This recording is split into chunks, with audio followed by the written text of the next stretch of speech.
going to go ahead and get started. So this is College 101. Is everybody in the place they expect to be? Fantastic. Well, thank you for joining us tonight. Thank you to those of you who are standing on the sidelines. Hopefully this will be well worth your time. So what we'll do this evening is we've got a number of our first scholarship providers here. They're going to go ahead and introduce themselves, and then we're going to open it up for questions. So any questions that you have about going to college, what it's like, these folks are admissions professionals and can answer that. So I am Michelle Long. I oversee alumni relations at First Headquarters. I know many of you here today. If you don't already know me, feel free to grab me anytime during the week. I'm happy to answer any questions about the scholarship program, internships, or really anything after high school. With that, I'm going to go ahead and let folks get started introducing themselves. Well, my name is Da Vinci Wallace. I'm the Associate Director of Admissions at the Milwaukee School of Engineering, or MSOE, which is located in downtown Milwaukee, Wisconsin. Hello, everyone. I'm Terry Talbert Hatch. I'm the Associate Dean of Student Services at the Purdue School of Engineering and Technology at IUPUI, which is in Indianapolis, Indiana. Hey, I'm Scott Travis. I work in admissions and also our First Robotics Community Center at Kettering University, which is about an hour north of here. Hi everybody, my name is John Bird. I'm from the Illinois Institute of Technology, or Illinois Tech, located in Chicago. I am an admissions counselor there, and I'm also our coordinator for our First Robotics Scholarship. My name is Greg Marcoux. I am an Assistant Director of Admissions at Rensselaer Polytechnic Institute, RPI, in Troy, New York. Hi everyone, my name is Elaine Koski and I'm from Mcmaster University, which is in Hamilton, Ontario, Canada. That's about halfway between Niagara Falls and Toronto, and I'm the Recruiting and Promotions Coordinator with the Faculty of Engineering. Hi everyone, my name is Hillary Horry. I am the Associate Director of Engineering Recruitment at Indiana University's School of Informatics, Computing, and Engineering.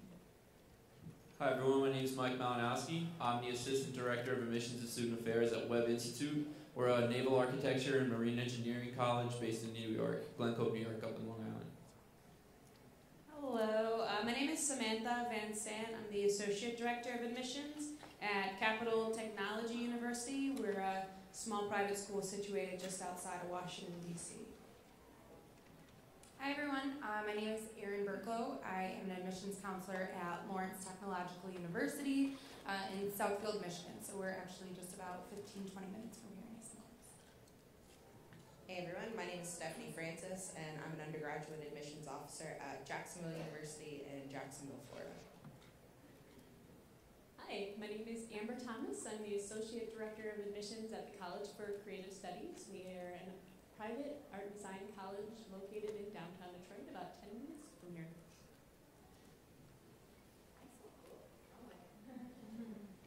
Excellent. So who's got questions? Excellent. Right in the back there. Shout it out. Would it necessarily hurt your chances of getting into a given school if you did not apply early admission or early decision? So I'll repeat that question just in case anyone didn't hear it. The question was, will it hurt your chances if you didn't apply early action or early admissions? The first thing I'd say about that is it really does depend on the university, because every university is going to have different deadlines. In our case with Illinois Tech, we actually have a priority scholarship deadline, so it might hurt your chances as far as maximizing financial aid opportunities if you don't apply by our December 1st deadline, but some universities are on rolling admission where you can apply pretty much whatever time you want between now and August 1st. Some universities have hard deadlines. They'll stop taking applications after like January 1 or something like that. So it's worth asking your university representative, because every university is going to be a little bit different. I will definitely echo that, except to make sure you check scholarship deadlines for any university that you're interested in. His might be December 1st, Indiana University's is November 1st. So regardless of what program you're interested in, what major, what school, just do your due diligence. There is also a difference between early action and early acceptance. So with some universities, if you apply with the early action, you are essentially like soft committing to a program. With other universities, early acceptance, you have between the date that you apply and are accepted all the way until May 1st to make that decision.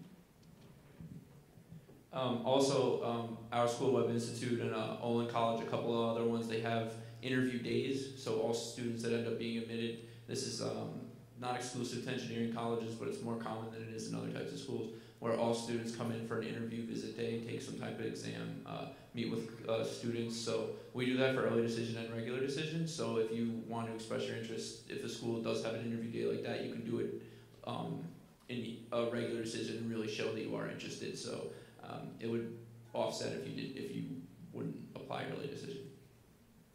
I would just add that for a lot of the students that apply to CCS, sometimes they're holding off just putting in their initial application because they think that they have to have everything in all at once. Usually the application process at CCS helps to just generate that initial communication. So when you're looking at a school, if you're considering attending, getting in your application can just jumpstart that communication process, and the counselors can let you know they work like coaches.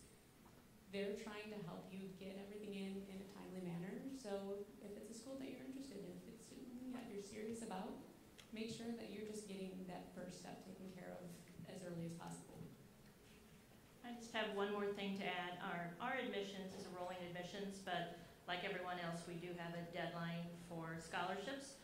For our first scholarships, it's March 1st, but I can only say if I meet somebody here and you decide that you wanted to apply and apply late for that scholarship, the fact that you're at Worlds, I think I'll probably give it to you. Nice. Excellent. So it sounds like overall the answer is it depends on the school, and read the fine print.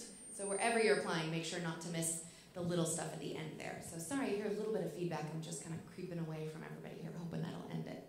All right, other questions?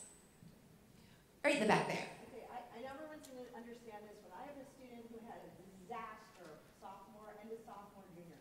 Health problems, parents' health problems. I mean, I'm talking hospitalization, epilepsy, bad GPA because of this. How do we get his application in front of people who need to understand? He's a great robotics student. He's going to be a terrific engineer. How do we get that in? Got it. So the question is an otherwise good academic record, but maybe some special circumstances that really see that suffer.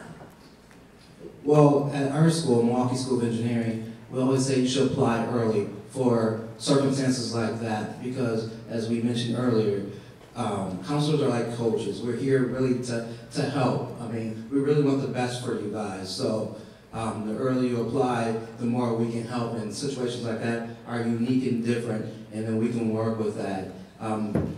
Obviously, to say the disaster brought their GPA down to like a 1.8, then we can at least counsel you on what to do per se. So that's what we do at Milwaukee School of Engineering.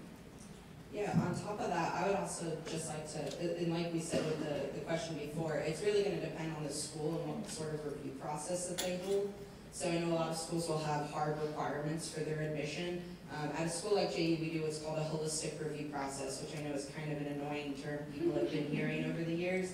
But really it just means that we look at every single aspect of your application. So we get students like that all the time applying to JU who maybe they had health problems or family problems, something going on in their life. We understand life gets in the way. Your essay is a really great opportunity to kind of explain that, show us who you are, maybe give a little information as to why that happened. If any of you are applying to a school that takes the common application, there's a section called additional information on that, and that is a great tool to use to sort of explain yourself. It's not making excuses, but it's helping us understand, okay, this is why this semester or this year is an outlier to the rest of their transcripts. So yeah, same kind of idea with Lawrence Tech. With the personal essay, that's where we invite students to let us know anything that they want us to know about who they are as a student. So whether that was something that happened during a semester or something they're really proud of. Either way, we invite them to put that in their essay, so we don't have a requirement or prompt or anything like that for our personal essay. It's basically for us to learn a little bit more about you as a student, because there is only so much an admissions counselor can gather from a transcript or a test score. So that's something that we invite you to do. Along with the holistic approach to reviewing an application, we look at every year. So we look at freshman year, sophomore year, junior year. When we get your updated transcripts, we look at senior year. So especially looking at students, maybe they had a tough semester somewhere in there, but we like to see how they grow from that. So progressing from that maybe tough semester sophomore year, being able to grow and increase their grades in those classes junior year, we love seeing that, and we do factor that into the decision as well. So grade trends, classes that they're taking, things like that go into the decision. And this might not apply to all schools, but at Capital we're a very small school serving just 400 undergrads. And so we do have the time to take the time to talk to parents and students about those issues in the office.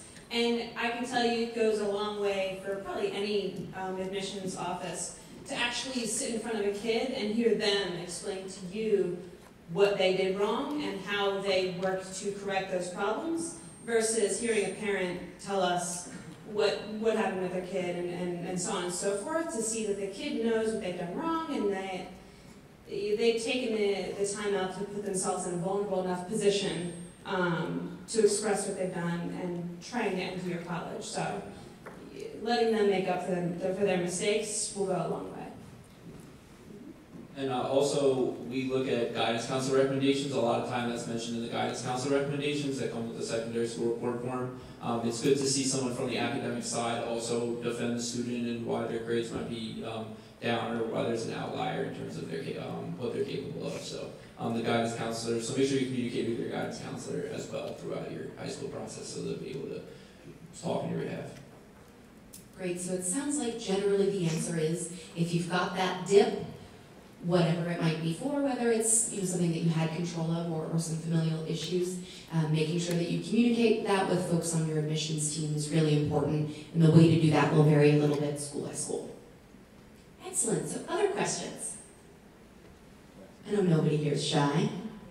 What are the key things that engineering schools like yourself look for in essays and applications that might elevate you to be more likely to be accepted? So what are the key things that particularly engineering programs might look for in essays, etc.? I win.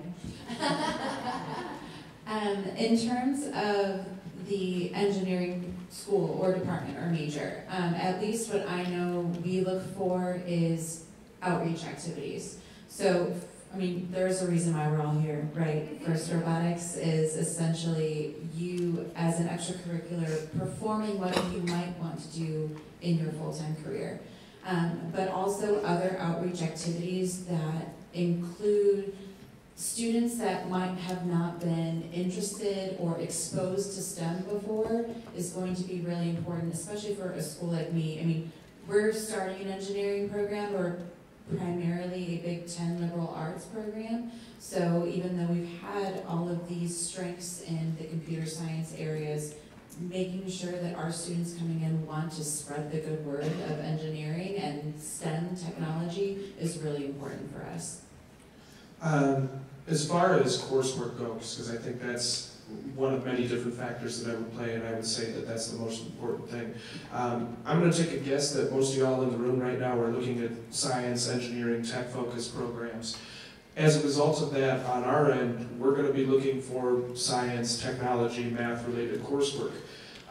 Calculus is the #1 course that I recommend across the board if you're looking to go into engineering. It is very rare, if ever, that we have admitted a student who hasn't taken at least pre-calc. So that would be my recommendation. I know a lot of students have a question of, oh, I'm thinking about calculus, but I'm thinking about stats. Take calculus, especially if you know that you want to go into engineering. As far as other coursework that you could be taking or consider taking, physics, biology, chemistry, computer science related courses, honors and AP level preferred, but some schools don't offer, honors and AP level courses, and we can recognize that and we can figure that out.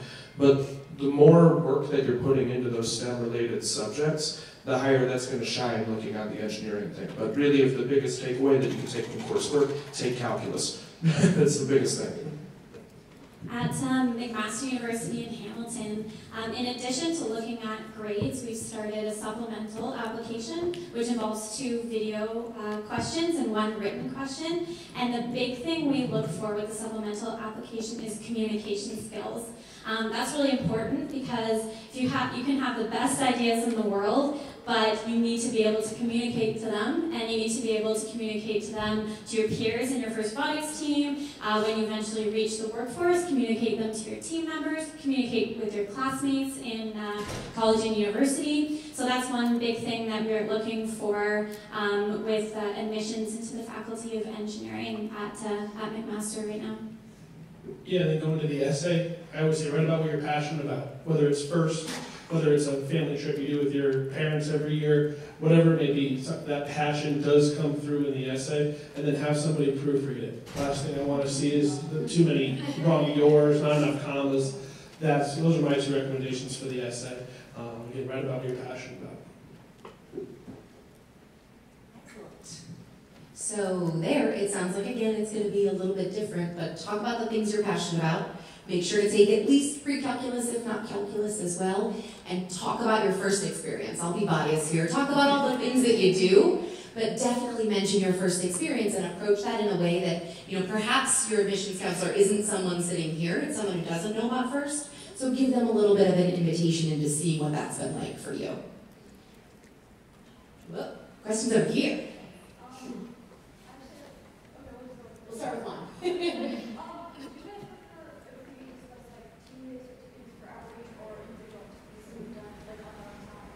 So for outreach and kind of outside of the classroom activities, do you prefer things that are team-based, individual, or somewhere in between? Yes. We want to see a well-rounded student. So if it is first and team-oriented, if it's an instrument you've been playing for 12 years, let us know. We have a very active campus, so the more activities you show us and even the depth, so if it's 2 things that you've done for 10 years, that's great too, but it can be a combination of anything. It's more so, from my perspective at least, seeing that you have a commitment to something, more so than if it was individual-based or team-based, something that you stuck through with it, you maybe moved up into a higher role, maybe you did something for a number of years, or had some type of particular achievement within an organization that you were working with. So for me, commitment to something is the most important thing, as opposed to whether it was team-based or individual-based. We like to see both. I want to echo that. I don't think that it's necessary, this is maybe a personal opinion, I don't think it's necessary for a student, somebody of your age, to get involved with 30 different activities and try and juggle that along with your schoolwork in order to get into college, because you think that college requires extracurricular activities above all else.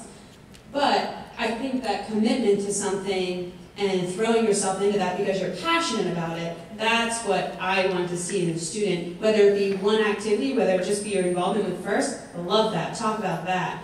If it's a computer that you built at home, I love that, talk about that. Talk about both of them, but you don't need to include every single activity that you've done. Sometimes I think it can be, it can hurt you a little bit. All right, so again, focus on what you're passionate about, talk about that, and that really trumps whether it's a team sport or an individual thing there. More questions? I know she's got 2 more, if nobody else. There we go. What is your guys' outlook on IB or AP students? Outlook on IB or AP students. Looks like thumbs up. Yeah. So with Lawrence Tech, actually, our application process, the very first thing that we do when we get a student's transcript is we recalculate your grade point average, and that's what we're going to look at for kind of the decision-making process. So with that recalculation, it's all core classes, so anything English literature, math, natural science, social science, and a foreign language that will help you. If your foreign language does not help you, we will ignore that. Anything that is AP, IB, honors, or advanced, we have an additional point into the recalculation. So for example, if you received a B in honors algebra, we're going to count that as an A. If you received an A in AP calculus, instead of a 4.0, it's going to be a 5.0. So that's the GPA that we look at. In turn, our merit-based scholarships that are based off of a GPA or test score, we're going to use whichever GPA is higher. So whether it's your high school reported GPA or the one that we've just weighted for you, that's what we're going to use. So a lot of the times those AP, IB, advanced honors classes, they're definitely going to help you more than one way. Same thing with AP credit as well, and I don't know about most other universities. This is something definitely to check into for whatever schools you're interested in. We are able to offer AP credit. So taking those exams, I strongly recommend it. I know it's an option, but if you can do it, definitely do it. Our AP guides are fully available on our website. Minimum score most of the time is a 4 or 5, but that can eliminate classes that you have to take for your program. So not only are you getting that knowledge a little bit early on, but you are in turn saving tuition. So AP, IB, yes. Definitely yes. And MSOE, we like them both as well. Obviously, 4 or 5 is what we look for AP, for IB, depending if it's HL, SL, 4, 5, 6, or 7. And I would echo, please take the AP exams. And if you say, well, I'm not going to pass, I'm not going to do well, it's just for the experience as well. So don't think of it just for the credit, but it's for the experiences as well.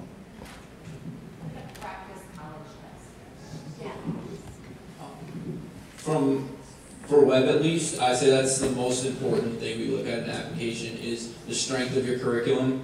We can get over maybe a little bit lower in SAT score, but we want to make sure you're taking the most challenging curriculum possible because that shows, like I was saying before, your commitment, but you're taking the most rigorous course load is the most important thing. We're very impressed by AP and IB. And just to put in perspective how seriously we do look at that, our school has required the SAT subject test for years and years, and this is the first year that we'll be accepting AP scores in place of SAT subject tests for admission requirements. So very important on our end. One thing that I just want to touch on real quick, because I think it was Lawrence Tech who brought it up, is the difference between weighted and unweighted GPA. And I think that's something that, again, you're going to want to focus on with each university. For us, we use the weighted GPA. For some universities, they only use the unweighted GPA. And then sometimes what I've seen at college fairs where I talk about our middle 50% of GPA, they're like, well, wait, you're saying people get a 4.4 on a 4.0 scale? How does that happen? We've only got a 4 there. So that's something to just keep in mind as well as asking weighted versus unweighted GPA, because that can change a little bit. In some cases, I found with students it changes whether or not they even apply to the university, for example. Great, so it sounds like overall the answer is it's going to vary school by school, read the fine print. If we all just leave remembering one thing, that might be what we walk out of here with. But then also challenge yourself and take the most rigorous courses that you can, because it will eventually help you. Now we're getting into the questions. I like it. We'll start here. So what if like you committed to something like Scouts?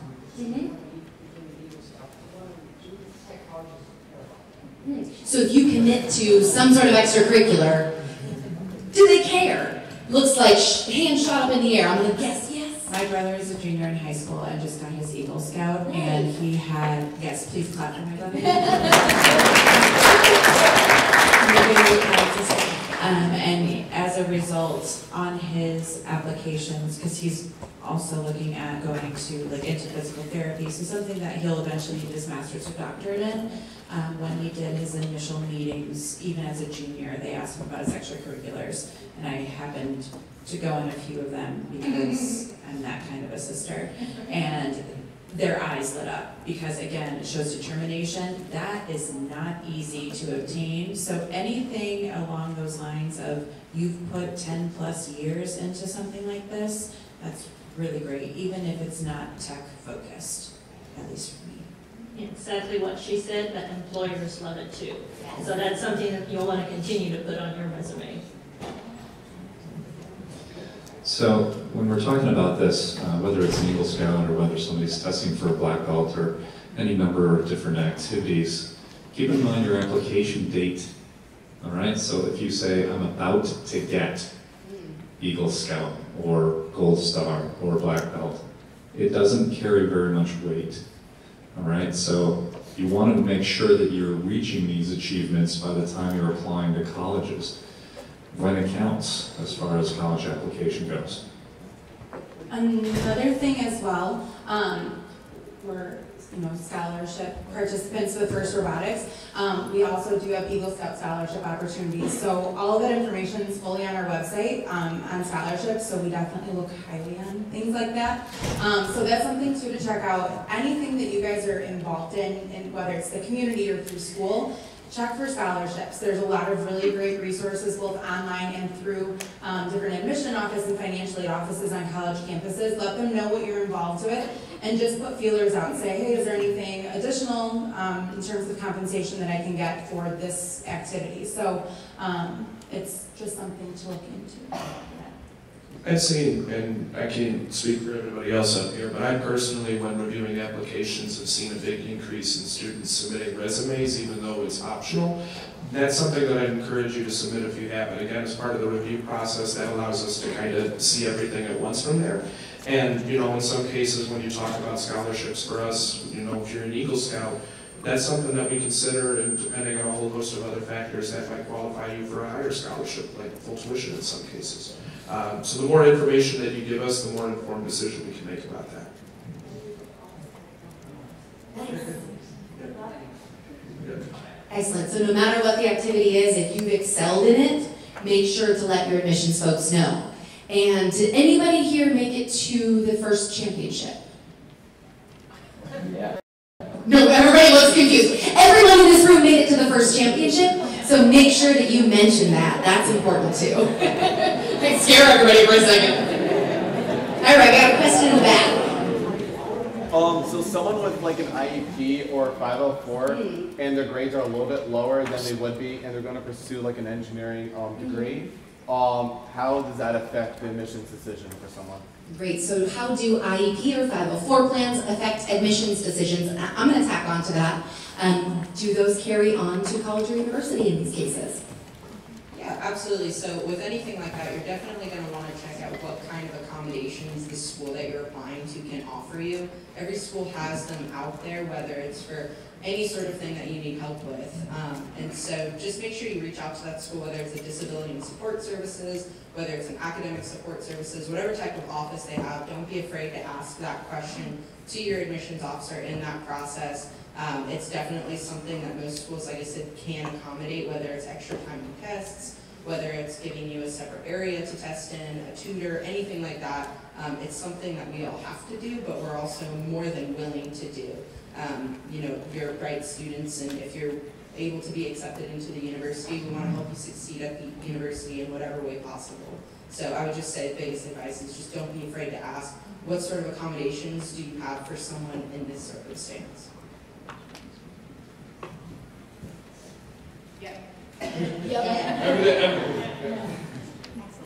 Great. So again, varies a little bit school by school. Make sure to communicate with your admissions counselor. All right, I think I had a question up in the front here in the orange hat.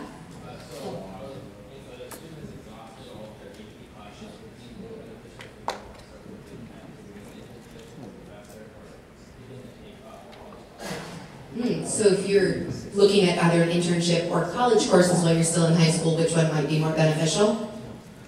Sorry, since I have a mic, I love dual enrollment classes. So if you have the opportunity to take any of those while you're in high school, those are free college credits that you're getting, and as long as you're passing that class out as a college level course, some schools will actually transfer the college grade as well as the college credit. So definitely look into that. If you have the opportunity to take dual enrollment classes, it's a great experience, even if it's just a general level English class or a math class. I think those are typically the two that I know most schools offer, especially if any of you are looking to go into those STEM-related majors.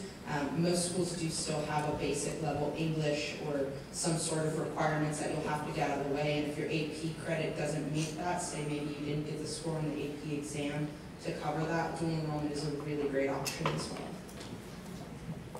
well. One thing going off that, so for dual enrollment with Lawrence Tech, just contact the Office of Admissions if that's something that you're toying with, kind of the idea. Make sure that the class will transfer. You don't want to be taking and paying at a different college or university in your area for a class that ultimately won't transfer to the school of your choice. So if you're looking at applying to 7, 8 universities, which feel that. But whatever you're looking at, contact all of them. It's not gonna hurt. They're not gonna, not respond to your question. Just have them check, make sure it'll transfer, and then go from there. Because you just want to make sure that it's in turn. And again, dual enrollment I think is great. Again, you're saving that tuition money once you're starting as a freshman in whatever college or university, but just make sure it transfers. Look for transfer guides too. A lot of universities have transfer guides for local community colleges in their area. So we'll tell you the exact equivalent of what you need to take at the respective school, if that makes sense.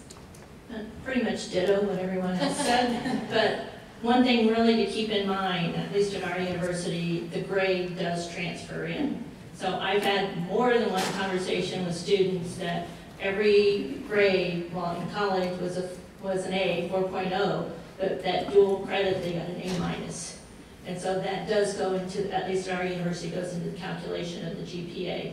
Still, an A minus is awesome. And we also have the opportunity at our university where students can actually come and take classes on our campus. So high school students are actually in classes with college students, which is kind of a fun experience too.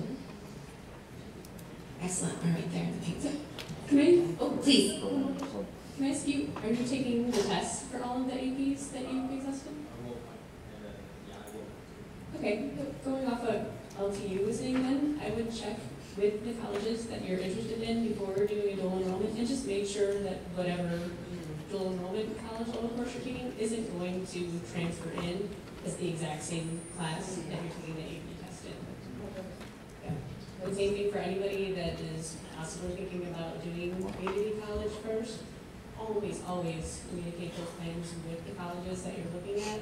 A lot of times, again, those APs can transfer in at the same level as the initial level college courses. You always want to get a plan of action going first. Great point. So again, it matters. It's a little bit different school by school, but always check. There's no such thing as over communicating with your admissions folks. So we're going to take a question here in the front, and then I'm going to hit 1, 2, 3. We'll get around this way. Really?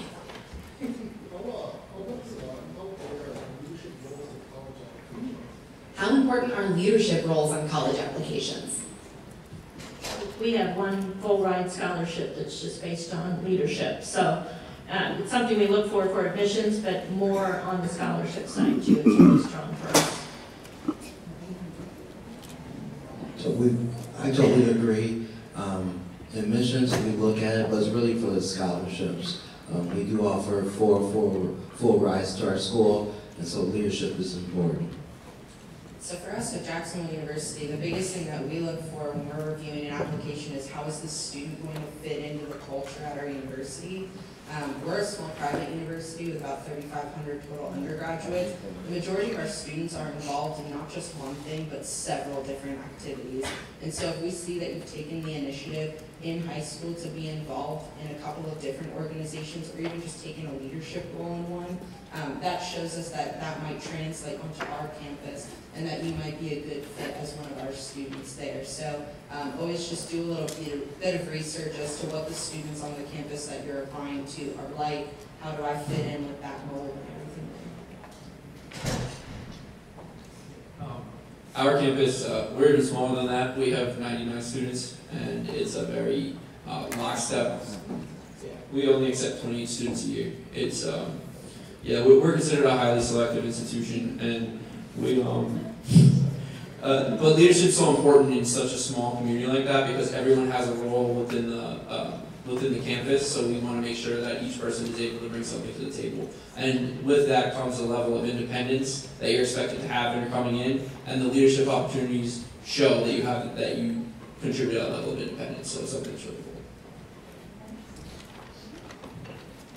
cool. So with Lawrence Tech, and kind of going back, we don't expect everybody coming in to have been in a major leadership role in their high school career. Not everyone's going to be on student council. Not everyone's going to be on like an executive board of an honor society. So coming in, it's not something that's going to deter us from accepting an application. One thing that Lawrence Tech does, we incorporate a leadership class type curriculum in every single major that a student participates in at Lawrence Tech.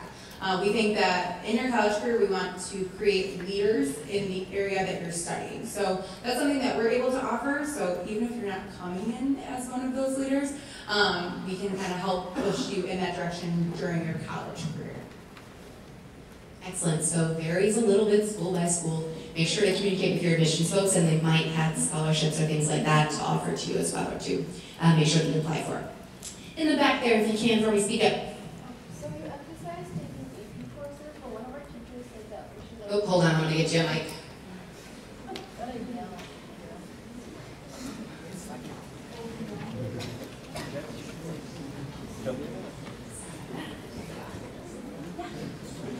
So you emphasize taking AP courses, but one of our teachers said that we should take advantage of like the classes that are only offered in our school. Like if you're in some kind of like program, like we have robotics and like material science that isn't offered in other schools. So which one should we emphasize more, like AP courses or these other ones? I'll tackle that one. Okay, so the advantage of AP classes is that there's a national standard. Every university can compare your application with students from all over the nation, in fact internationally, that have taken these same classes. So it's an even playing ground, and we're able to assess things across that playing ground. As attractive as some of these kind of homegrown curricula are, maybe they're very attractive to particular students, but the fact of the matter is we have, as a college, we have nothing to compare it to. We can't compare it to classes from other schools, from other states, from other countries. So it's very difficult to assess the rigor of the curriculum or how an individual student is doing in that curriculum. So it sounds like it's a really good thing, but it's hard for a college to assess. Now what those classes will do is they're going to tell you more about your interests and what direction you personally want to pursue. So like a robotics class is going to teach you a lot more about what direction you might want to move in as far as science and engineering in college. Does that make sense? To add to that, I also think that's why PLTW classes have kind of started to explode across the nation, because we have a lot of these students, or a lot of these classes that are in the robotics or biomedical or computer science area, and so attaching some kind of standard curriculum is kind of the way that we're able to assess all of our students that way. Going along with what Michelle has been saying after every single question, it depends campus to campus, school by school. I just learned that Webb has 99 students. I have like 54,000. So a small school versus a big school, even if the program that you're choosing is small, will also depend on how much attention we can give to those individual applications, combing through those transcripts, because the APs do tend to stand out a little bit more versus something that is not standard, at least in terms of those higher level courses, at least. You just want to make sure you're taking the courses that are going to help you succeed. So, well, like he said over there, it's great to help you decide what you're interested in, but we're going to teach you material science engineering on our campus to what we want you to, we're going to teach you robotics and things like that. And so they're great to find out what you're interested in, but make sure you're taking the pre-calc, the calculus, the AP physics, or whatever it may be, because those are going to be those base skills that you'll then use in the specific engineering discipline that you're going to go into. Great, so I don't need to repeat it, but I'm going to. Talk to your admissions counselors, talk to them early, talk to them often, and it's going to vary a little bit school by school. I had a bunch of questions over here. You, sir, in the blue. Yep, you. For the STEM student who's considering a career in STEM, but they're undecided in engineering versus computer science, schools that offer engineering, the schools tend to be big, with 6, 8, 10 majors, and they accept hundreds of freshmen, versus computer science, which is maybe in the science department, kind of has a moat around it. What's the admission requirements and the selectivity and the demand, exclusivity now for computer science versus engineering? I'm going to start just because I have computer science and engineering in the same school. It depends on what engineering program, because some are traditional programs, like offer mechanical, CE, EE, Chemie, Civil, and others are more focused on some of the smaller specialties. computer engineering, bioengineering, nano, that happens to be what we do. But in terms of the computer science area, a lot of schools are roping in like CS and engineering into the same areas as well. So just because you might be undecided does not necessarily mean that your programs will be separated. And also a lot of engineering programs are starting to add CS as a huge component because that is where engineering is moving forward. So looking at the course descriptions and the degree maps for whatever engineering program you might be interested, I think that's important as well. At least in high school, it's the same. Yeah, at RPI, we have a lot of students that come in undeclared as well, whether it's undeclared in a specific school or undeclared in general. But we see a lot of the undeclared in general going to comp sci or engineering, just the type of school we are. But we're looking for the same type of student across all majors, engineering, computer science, our humanities majors as well. So strong, academically rigorous, and involved in all those things. So it's gonna, comp sci is, in our school of science, a little bit different than she has at her school. That's our largest major on campus, and it's probably our most competitive as well. And it always, being undeclared allows you time to figure out what you're interested in. And we do have computer science requirements in our engineering school, so if you do decide to switch. And we also have dual major options as well, so we see a lot of people do computer science and an engineering discipline. Yeah, at Mcmaster University, computer science lives in the Faculty of Engineering as well, but it is a different program, and it's much smaller than the engineering program, and it's pretty competitive as well. But within that engineering program, we also have computer engineering and software engineering as disciplines that you can choose as well. So even if you didn't go into the computer science route and went into the engineering route, there was lots of ways you can still incorporate those types of studies into your degree. And engineering, you end up with a Bachelor of Engineering, but in computer science, it's a Bachelor of Applied Science. So with us at Illinois Tech, we actually have 5 different computer-related majors on our campus. We have computer engineering, computer science, computer information systems, information technology management, and cybersecurity that's going to be starting this fall. The overlap in all of those courses, and again, I can only speak for my university, but I imagine there's a little bit of similarity across the board.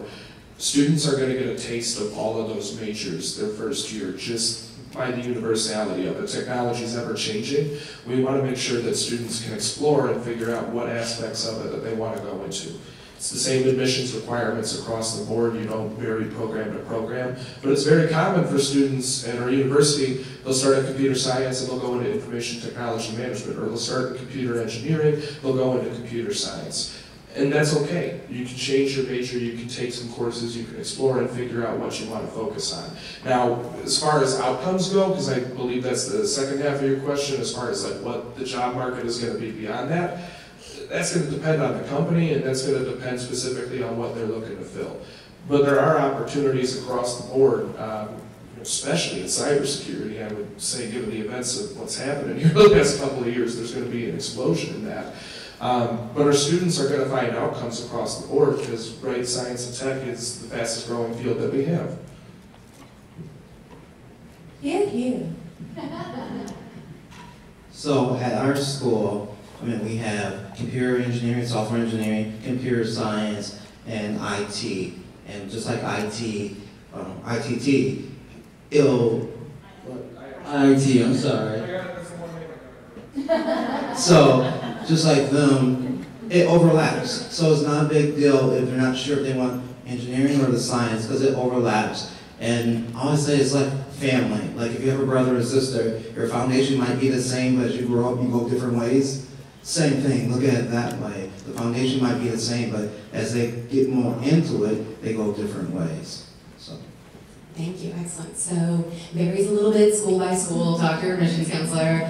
All right, so we have time for hopefully 3 more questions. So I think this gentleman in the chef's hat. All right. So say we have 2 students, both at the top of their class. However, the main difference is one is taking IB and the other one is taking PSEOH. And you have to decide which one you would accept. Which one would you accept, and what is the reason behind it? All right, I'm going to admit here that there's an acronym there that I don't understand. So I'm going to come over here with this mic, I'm going to have you repeat that. But if you can, PSEO? that's where I'm at. If you can define what PSEO is for us, that would be awesome. So say you were to have two students at the top of their class, and one is taking IB classes, and the other one is taking post-secondary enrollment. Okay. Yeah. Oh, dual credit. Yeah, and then which one would you choose over the other, and what is your reason behind it? So the question is, if you're looking at somebody who's taken IB classes and somebody who's taken college courses already, how do you factor kind of who comes out on top if everything else is equal?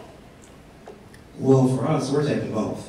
We're going to take both of you guys. We'll figure it out. We'll get both of you guys in there. So. Lots of laughs and head nods. Same for us. We have a minimum admission requirement, and as long as you meet that, but again, the difference might be in the requirements for some of the scholarships. We cap our admission, so it's a little bit different, so we sometimes do have to pick one or the other like that. So they're both at the top of their class. We would look for the strength of the classes that they were taking. So if you were taking AP Calculus AB and BC was available and you didn't take it, that would hurt your chances. But if AP is the only thing that you have, some schools AB is the only thing that they have. So we would look at that. We would look at what classes you at the college, what college you took them at, what classes you took, and then we might even talk to the guidance counselor individually if we did have, say, one spot left, we were between two students. And we slightly, because we have the interview process, so that would also be a helpful thing as well. So there's a lot that goes into it.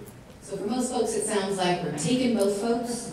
When we have to make those decisions, it comes down to the rigor of those courses, no matter where you take them.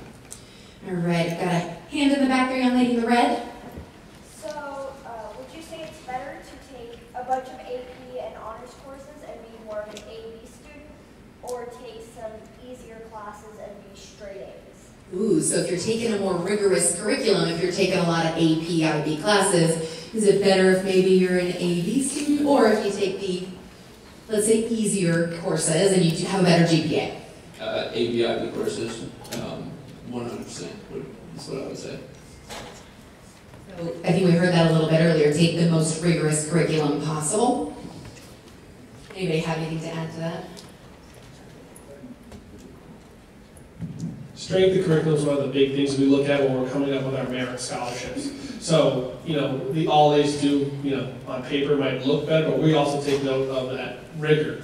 So again, when it comes to merit aid, that strength of curriculum is one of the big things we look at. I would also say that, but don't take the AP or IB courses if you are only taking them because you think they're going to help your GPA. If you are taking an AP IB because your parents or your teacher or someone's telling you that you should be and you're not doing well, that, at least in terms of when I look at transcripts, it also means that as a student, you're not recognizing where you might be. So in terms of your time management, in terms of your course management, if you know that you're not at that level as, say, a sophomore, junior taking those AP classes and you wait a little bit longer, I will also pay attention to that.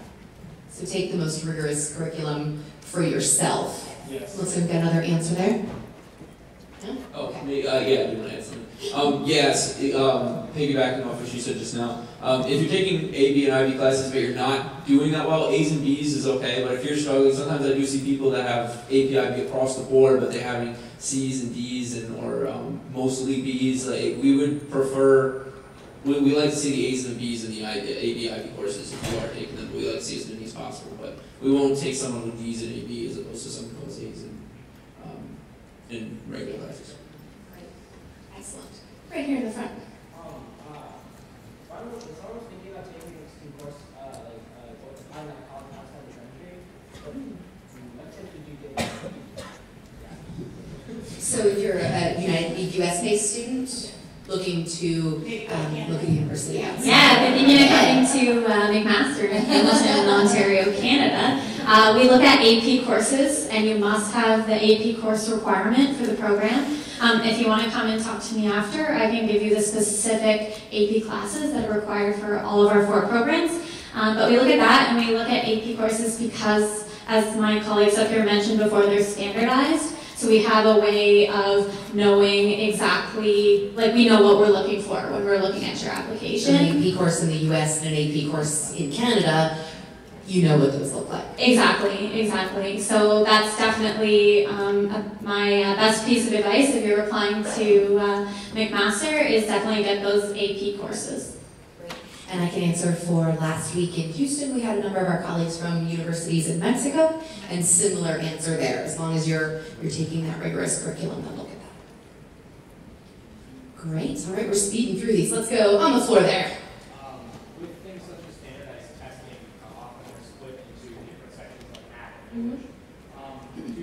I can imagine engineering colleges may be a little bit more geared toward math, but to what extent, if at all, do you kind of split those into two separate categories? Got it. So when we're looking at standardized test scores and we're looking at all of the individual components, how do we look at those separately and together, and do they weigh differently? I feel like I'm beating a dead horse saying this, but it's going to vary on the university, and it's going to vary from all there. But one thing that I do want to bring up that some universities do, including us, is a process called superscoring.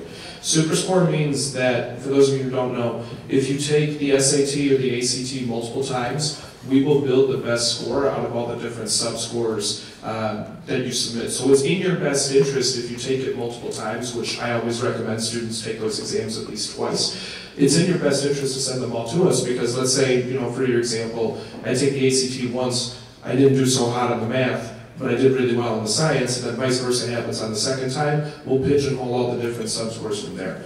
So it's going to depend on the university as far as what the review process is. Some universities only look at test scores, GPA. Some universities take everything into account, that holistic review that we talked about. But it's worth asking other universities if you superscore, because that's going to help you out there. Also, for Lawrence Tech, one thing that we do, with the SAT, while we think both of them are important, both English and math, we require placement assessment. So coming in as a student, we want to make sure that you're being placed in the correct level class so that you are successful right off the bat. So if you are a student that's coming in and you've never taken pre-calculus, we're not going to put you into calculus. We're going to have you take the assessment and place you into the correct level math. With the SAT scores, if you are scoring a 600 English, we will then just place you into the college composition level, no placement assessment needed. We think that prepares you well enough to get into that main freshman level class. And then a 640 math, so that will put you into your math. So you won't have to take the placement assessment for either of those. Does that make sense? Okay.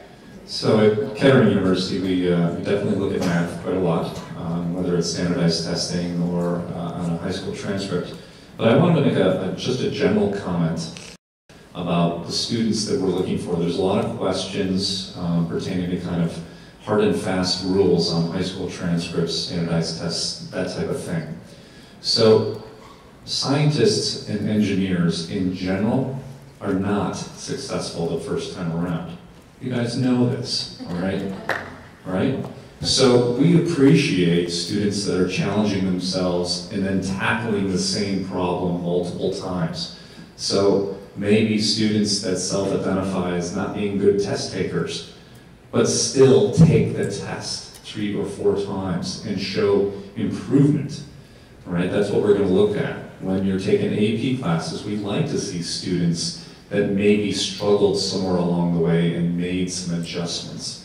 Because this isn't just about getting into college, this is about being successful in college, all right? And you want to test yourself in high school to prepare yourself to be a successful college student, all right? And taking the easy way that might get you into a school, but it doesn't prepare you for the challenges while you're there. So just kind of bear that in mind as well. Great point, Scott. I'm sorry, I was just going to add, just because I'm not sure if we're unique and the only school that's like this up here, but at Jacksonville University, we're actually what's called a test optional school, so I don't know if anyone else on the panel is as well, but you might see this in your admissions process moving forward. Some schools are moving towards this, so basically it means that we do not require an SAT or an ACT actually in order to be considered for admission into our university. And so my best advice to any of the students that I'm working at is obviously check out what the averages are for the students coming into that university. If you're at or above those averages, it's definitely a good idea to have them submitted. This way that it can kind of help you out a little bit, especially as far as scholarships go and things like that. But also it gives our students a little bit more freedom. So if I have a student who, say, did really well in the math section, they want to be engineering, but they didn't do so great on the English section, if you just communicate that with me and say, hey, I don't want you to use my total composite score for my admission review, but I did want to point out that I did have this verified score in this subject. That's just extra material that I can use to vouch for you in your admissions process, but we don't necessarily have to take that whole score into consideration. So for us, something like that wouldn't necessarily hurt you. Got it. So we're hearing it varies a little bit school by school. Talk to your admissions counselors and make sure to fill them in on the whole story. So we are just about out of time. We've got time for one last question, and I have promised it to my friend over here who's had his hand up this whole time. Before we take that question, all of these folks and many more will be with us at the Innovation Fair the remainder of this week, Thursday and Friday. Tomorrow, 10 a.m. to 5 p.m., Friday, 10 a.m. to 4 p.m. So come by and ask these questions of every single university there. Gather all those different answers for yourselves. So, last question.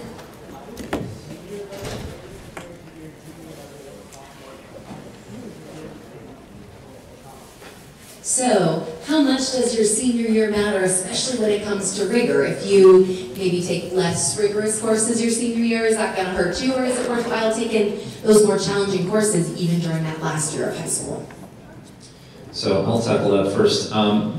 Most of our applications are coming in with scores, standardized test scores, junior level grades. So from an admission standpoint, for the most part, we're looking for the trend up to that point.